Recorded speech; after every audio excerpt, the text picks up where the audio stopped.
21 new legends for MLB The Show. I know it's early, it's not even Christmas yet, but keep in mind, MLB The Show 23 is 100% being made right now. The negotiation processes and adding new legends, all of that stuff is going down as we speak here in the offseason. We know that they care very much about the community's opinion when it comes to legend cards. Follow these guys on social media. They made all the card designs that you see in this video. Do phenomenal work.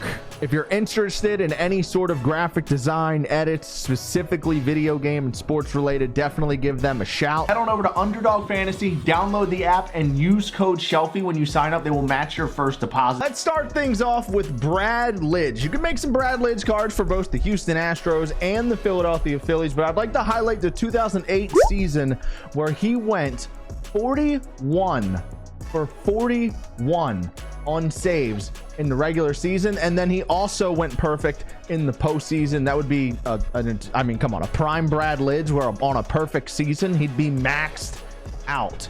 He'd just keep him as far away from Albert Pujols as humanly possible. And Cisco Rodriguez, known as K-Rod, he set the single season save record at 58 in 2008. He finished that season with 62 saves, but more than anything else, he was just flat out electric. People that grew up watching baseball in the 2000s, late 2000s, one of your favorite relief pitchers of all time, no doubt, pretty much no matter who you cheered for. He'd be a tremendous add to this game. Next up, we have Barry Zito, part of that three-headed monster in Oakland back in the day. He was the Cy Young winner in 2002, where he went 23-5 in 35 starts, 229 innings with 205 strikeouts. He was just known most specifically for that deadly curveball, the Clayton Kershaw-esque curveball right before Clayton Kershaw came in the league. Really, Barry Zito was so much fun to watch, and he's the one Oakland guy I want to see the most out of that trilogy. Sticking with the pitchers here at the beginning of the video, next up we have Matt Kane, the perfect game Matt Kane card art here. June 13th, 2012, he threw a perfect game, and I think that's the tier that you would see for Matt Kane. He's the kind of card that you would most likely see some milestone or moments cards for. Don't get me wrong, he was a top 10, top 12 pitcher in the NL in his peak, but he was never really like the best pitcher in the league. Cards like this would be unreal for him. Another milestone card here with Dwight Gooden in his Triple Crown 1985 season, where he had a 1.53 ERA and 268 strikeouts. One of the hottest starts to a career for a starting pitcher in MLB history. He was the runner-up in the Cy Young his rookie season, where he got Rookie of the Year. The following season, he won the Cy Young Award, and he was top 5 in MVP votes as well. He was an all-star again the following season. He got Cy Young votes each of the next 2 seasons. Next, we have Steve Carlton with the Philadelphia Phillies. There was a point in time, I would say, when Greg Maddux came in. I would say when Greg Maddux won his 4th Cy Young Award. At that point in time, you could make a strong case that Steve Carlton was the best pitcher of all time. 4 Cy Young Awards, which was the record at the time until Greg Maddux tied up with him, and then Randy Johnson and Roger Clemens went on to win more. 4-time Cy Young winner, 300 strikeout stud. He was just incredible. Now, the last pitcher on the list, and there is a deeper meaning behind this one. My guy, Tanaka, he was with the Yankees for a little bit, came over from Japan when he was 25 years old with so much hype. Great opportunity to get some international players in the game with the World Baseball Classic coming up in 2020. I'd like to see them dip into the international flavor a little bit this offseason and appeal to that market while we have extra eyes on the game internationally. And in that same tongue, we're going to get into the batters now, where another Japanese superstar, one of Diamond Dynasty's greats and one of the best hitters of all time, Ichiro, maybe the best hitter of all time, would be a tremendous add to this game. When he was in Diamond Dynasty a few years ago before retirement, he was one of the best cards in the game. He hit above his power rating, doesn't have to worry about power. He actually had a glitchy swing and would hit homers, as we know. I mean, the guy's rookie season at 27 years old, he had 240 hits and won the MVP, Rookie of the Year, Gold Glove, Silver Slugger. The guy came to the majors at 27 and finished with 3,000 hits. We're going to go ahead and talk about Frank Robinson, headed way back into the 60s here. Frank Robinson won the MVP in 1961. This Hall of Famer won the MVP twice. He was a 14-time All-Star. And just look at this man's sheet. This dude won the MVP in his 6th season. He got MVP votes in his 2nd season, 4th season, 6th, 7th, 8th, 9th, 10th, 11th, 13th, 14th, 15th, and 17th seasons. All of those seasons, he received some sort of MVP vote. Peek at that OPS column from top to bottom. It is just absurd. Next, we have the most controversial guy on the list, Pete Rose. I said this when I featured this card in a short a couple weeks ago. Pete Rose is never going to be in this game. There's too much contra. It just doesn't seem like something SDS would do. And if I'm being honest, since he's more of a contact hitter, never really got his OPS over even 900. I think he did it once or twice. Wouldn't be that great of a Diamond Dynasty player. He'd be a slap hitter unless he had a super glitchy swing like Ichiro. It's not a debate. But this card art though is the reason I'm featuring this in the video. This is the most beautiful custom card I think I've ever seen. Had to be in the video. Next up's Daryl Strawberry, my second favorite swing in MLB history after Ken Griffey Jr. It's just, go look it up. I really don't have to say anything else. Just go look up the swing.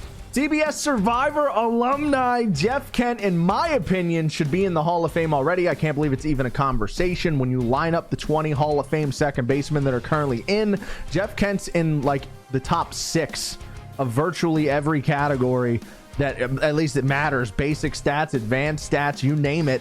He's in well above the top half of everything at the position amongst the Hall of Famers. Should already be in, but another guy I want to make an example here. A guy that aged like a fine wine. Every Jacoby Ellsbury, there is a Jeff Kent. His age 29 season to age 37 season from 1997 to 2005.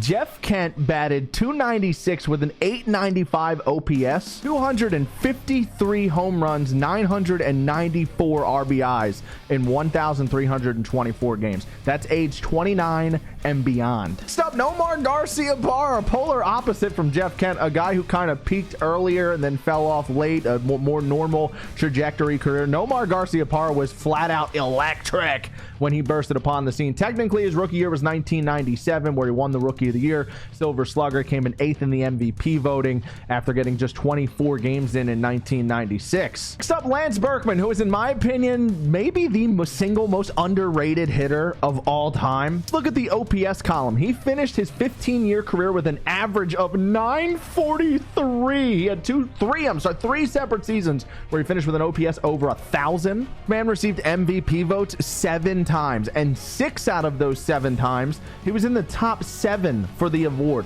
Twice he was in the top 3, and this is spread out across his entire career, including age 35 with the St. Louis Cardinals, where he finished 7th in the race, batted .301 with a .959 OPS. Miguel Ordonez, another guy who I think would benefit more from like milestone and moments cards. He had a handful of incredible seasons. MVP runner-up in 2007, where he had 54 doubles and 28 home runs. 50 doubles club, walk-off home run moments card, whatever you want to do, I'm in on Miguel Ordonez. Next up, we have Scott Rowland, another Rookie of the Year winner. So you flat out can do a Rookie of the Year card right out of the gate with Scott Rowland, a guy who won Gold Gloves all the way through his career, from the beginning at age 23 all the way down. So at 316 home runs with 1,200 RBIs, and he dealt with a lot. If you were around for the Scott Rowland era, you know what I mean. This guy was one of those dudes that had nagging injuries all the time.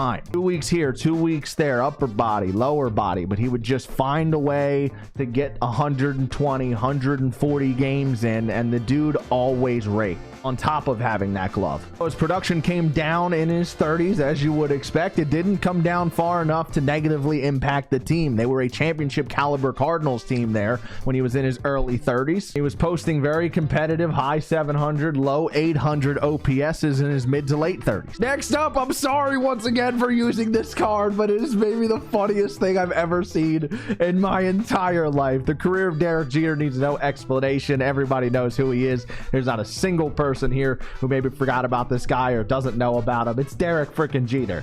But this card is hilarious, dude. All my Derek Jeters are 99. Miss me with the slander, but I can't stop laughing at this. From one captain to another, David Wright, another guy that I would love to see in the game and has really sparked my interest because of the WBC. The captain, Mr. Captain America, David Wright. Ever cracked the top 3 in MVP voting, but I will say in 2007 when Jimmy Rollins won the award of head of Matt Holliday, I do think David Wright was at least the 3rd best player that year and should have gotten a little bit more recognition. Next up, Miguel Tejada, an MVP winner, might I add. Be one of those infielders who hits for more power than usual, would have all secondary positions across and a fun swing. Next up, a teammate of David Wright's, we have Jose Reyes, the switch hitting speedster. This guy stole over 70 bags once. Super simple, pretty swing, and he also got a little pop in that bat, man. A little pop in there. He peaked at 19 home runs, but the guy was 15 to 20 triples every year, and you absolutely did not want him on the bases. We're gonna finish things off with yet another shortstop, the guy I owe everything to here on the channel, Troy Tulowitzki. In his prime, he was a 5-tool stud. One of the best arms I've ever seen at shortstop. He was stealing bags when he first came up, turned into a 30 homer, 30 double guy. You could bat him first, you could bat him cleanup, and you knew you were getting 140% effort out there defensively, and he came up with unbelievable plays when he was at his athletic peak. Just a fan favorite of mine. I want to see him in the game. Remember to follow these guys on social media. They made all the card designs that you see in this video. If you're interested in any sort of graphic design, edits, specifically video game and sports related, definitely give them a shout. There it is. That's going to do it for today's video, guys. Make sure you hammer that thumbs up down below. So many great options. Manny Ramirez, though, is the one guy I didn't mention in this video that I'm super high on, and I'm sure I'm going to see the comments on that a lot. I've just talked about him so much the last few years. I wanted to fit some other guys in on this one, but Manny Ramirez is the one guy I didn't get in today that I wanted to. I could really use a change of scenery. Yeah. Everybody smoking all the greenery. Yeah. Close the matches they were handed down to me, but I'm still fly. I'm still fly. I know. I'm still fly. I'm still fly. Let's go.